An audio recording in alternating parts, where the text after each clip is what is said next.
Hi guys, good morning. So ito yung first camping namin together kasama yung mga friends namin.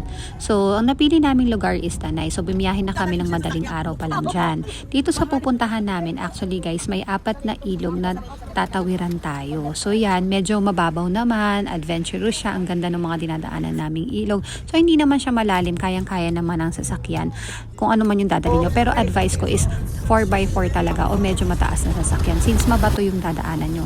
So ito yung pangalawang ilog na dadaanan namin. So nakita nyo naman, mababaw lang yung tubig at very cozy, ang ganda ng lugar. So nandito na tayo sa pinuntahan namin. Ito nga pala yung River Flow na isa sa famous na camping site, which is kasi sumikat sila dahil ang ganda-ganda ng banyo nila. So as you can see guys, tingnan nyo naman, ang ganda ng banyo, hindi mahirap yung tubig at meron din silang solar system dito. Kaya kahit paano, merong tubig at kuryente talaga dito, which is yun naman yung importante pag kahit na camping yung pinupunta natin is meron pa ring accessible na water and kuryente. So yan, nagsa-start na sila mag-set up ng aming tent. Since first time namin to gagawin, buti na lang nandito yung caretaker ng River Flow, tinulungan kami ni ate mag-set up. Kasi kung kami lang, baka hindi ko lang alam kung saan aabuti yung pasensya namin. So yan yung tinutulong ni baby, mag-set up ng table and yung sa cart namin. So yan na, nagawa na nila. So sa other tent naman sila, inuna nila yung sa aming tent since ito yung pinakamalaki. So kita nyo naman guys, ang ganda ng lugar. Syempre nagutom na mag-set up ng kanya-kanyang tent, kumain na. So yan yung dala-dala namin mga ulam baon namin para in case may magutom is ready to eat na. So yan guys, tingnan nyo naman ang ganda ng aming tent. So si baby yung nag-aayos sa loob. Yan yung mga unang gamit pa lang na pundar namin para sa camping namin. And ito naman yung piniprepare namin para sa dinner namin. Syempre masarap yung ihaw-ihaw pag nagka-camping tayo. So meron kaming liempo and fish. And syempre chill time na with the kids. Yun nga pala yung panganay ko. Si ate naman nagsiset up na ng bonfire namin para mamaya. So kita nyo naman guys, ang ganda ng lugar. Ang lamig. Tas since may kuryente nga dahil may solar sila dito. So medyo maliwanag pa rin. At maganda dito, meron silang wifi kaya may signal siya, nakakapag-karaoke kami. Sobrang enjoy namin yung first night namin dito guys. So bonding lang talaga with friends and bonding namin dalawang magjowa. Kita nyo naman, syempre hindi mawawala yung sweet at kulitan natin dito sa aming first camping together. So yan, sinet up na ni ate yung aming bonfire. Actually guys, libre nga pala tong pagpapa-bonfire nila dito. Mag-request lang kayo doon sa caretaker. Kinabukasan naman, since yan, morning na again, second day na namin dito, nag-offer si ate na puntahan yung falls na sinasabi nila dito sa Tanay na near sa camping site namin. Medyo challenging guys yung way papunta dito sa falls na pupuntahan namin. Hindi masyadong in-inform ni ate na ilang ilog din yung dadaanan nyo guys. So kung pupuntahan nyo to guys, so wino-warningan ko na kayo na much better talaga na pick up or 4x4 yung dalan yung car kasi medyo mabato at ilang ilog yung dadaanan nyo guys. And sometimes, ayan, katulad yan, challenging, may mga malalaking bato talaga kayong madadaanan.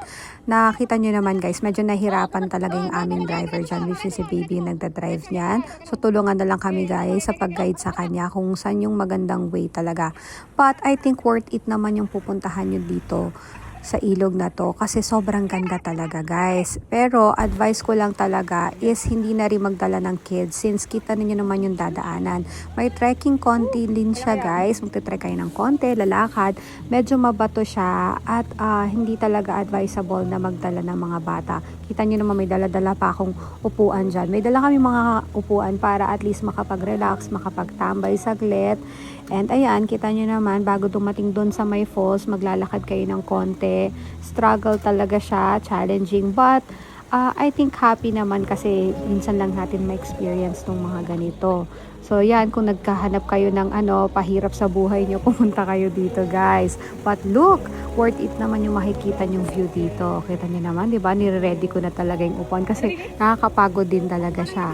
Pero konti lang naman siya, like siguro 5 to 7 minutes lang yung lalakarin nyo guys. So worth it naman yung pagod dyan guys. Kung makikita nyo naman kasi tingnan nyo naman yung lugar, very peaceful. Walang halos tao, hindi siya crowded. And ito yung makikita yung view pagdating nyo. And matatanggal talaga yung pagod nyo kasi malamig yung water niyan, guys. So yan, nag-set up na kami ng chair namin para mag-relax. And ang sarap na kasama nyo yung loved ones nyo dito, spend together, hindi lang palagi nasa bahay or cellphone yung hawak natin, di ba guys?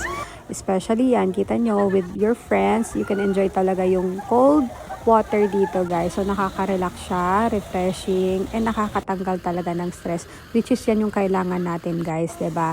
So yan, kita nyo naman nag-enjoy kami lahat dyan sa pag-swim, magbabad sa water, and mag-bonding together with your friends. Syempre naman with your, especially with your loved ones, I think kailangan yung mapuntahan talaga to with your loved ones. So, na-enjoy talaga namin yung pagstay namin dito, guys. Kasi hindi siya crowded, private nyo lang, magagawa nyo yung gusto nyo. Ayan, kita nyo naman, guys, sobrang enjoy namin ni baby together yung time namin dito. Kulitan namin dito with our friends. So, yan, ang sarap lang dito tumambay habang narinig yung falls. So, yan, guys, pabalik na kami. Syempre, medyo challenging again yung pagbalik natin dun sa aming campsite.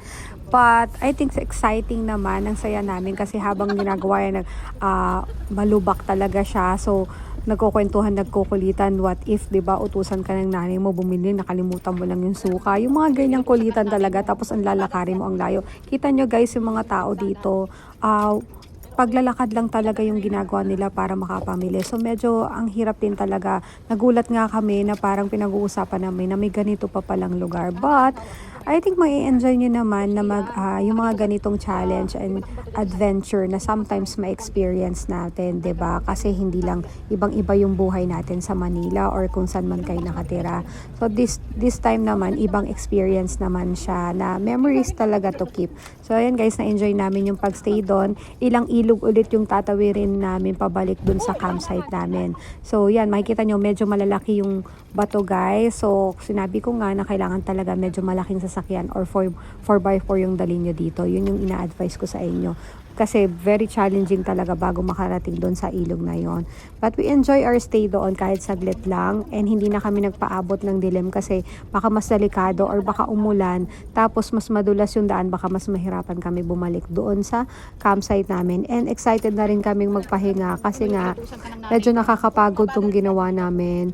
At kahit nag-enjoy sobra, syempre kawawa rin yung mga nakasakay doon sa likod namin kasi medyo mainit. Tapos nakahawak lang sila doon sa bakal na nakalagay doon sa pick-up namin. So medyo mas challenging yung pwesto nila doon, guys.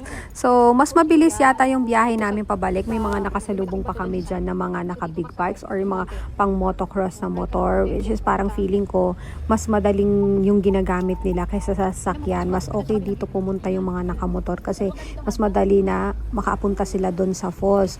Kasi, syempre, 2 wheels lang yung dala-dala nila. Kita nyo naman, guys, yung ilang ilog na dinaanan namin. Since yan, napagod talaga kami sa pinagagawa namin, dinner and chill na lang yung ginawa namin bago umuwi. Time to go home na, guys. Sana nagustuhan niyo yung video namin sa first camping namin. So, see you again to our next camp!